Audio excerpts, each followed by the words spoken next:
Hello, my name is Margie McDonald at Portland Nursery 5050 Southeast Stark, and we're going to cover bow making 101. And the supplies that you're going to need is, I like to use a larger ribbon, so this is a 2-inch wired French ribbon, which will hold your bow nicely. I also like to use 2 wires when I'm making larger bows. That way, if one wire breaks, you still have the other one to hold your bow intact through the years. And the other item you're going to need is a pair of sharp scissors to cut your ribbon. The first thing you're going to do is leave a tail about 2 inches, and then you're going to be using your left hand if you're right-handed and vice versa. And you're going to be pleating between your thumb and index finger. So you just start pushing the ribbon into your fingers. The bow will tell you how large the loop can be without collapsing, and this is going to be a larger bow, about 6 yards. So then you start gathering again between your thumb and index finger. I always push down on the ribbon here, that way it holds your bow just a little bit better. Then you're going to flip your ribbon over, just like that. And I use my other 2 fingers to hold the ribbon. This is where you measure your bow, and you want it to be the same length. Then you just start gathering again. And I like to try to make the bow, fashion it when I'm making it. The third loop is going to be a slight bit bigger. Again, you're just gathering the ribbon. Relax your hand because it gets a little tight when you're making it. After the third loop is when you make your center loop. And see, I'm just opening up the ribbon and then bringing it forward.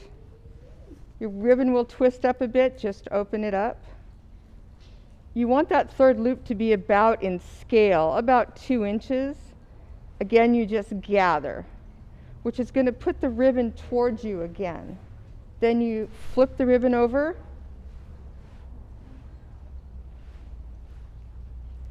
You want your 2 center ones to be the same height as well, so you measure with your thumb and forefinger.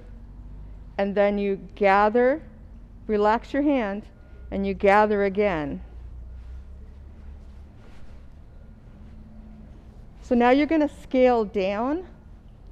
This is kind of a traditional bow. There's so many different varieties. So then you're just going to gather.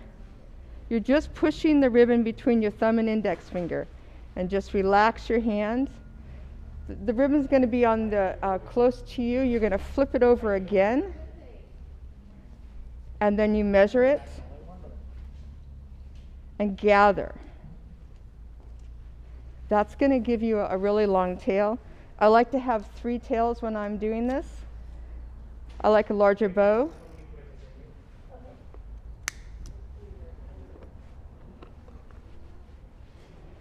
Again, you gather that ribbon in for your tails. And I'm just positioning my hand. See, I lost that bow a little bit. It's shifted. It's going to be okay. It'll all work out. Get your 2 pieces of wire, put it through the center loop, and go underneath your thumb. You're going to turn the bow upside down, and your index finger is going to go between the wire and the ribbon, and you twist, and you twist, and twist one more time. That way it ensures that your bow will be held. Even if one wire breaks, it'll still be there. You can use pipe cleaners as well. They work really good. Every bow is perfect just the way you make it, and it will be beautiful on your wreath, your mantelpiece, or your garland. Basic Bow 101.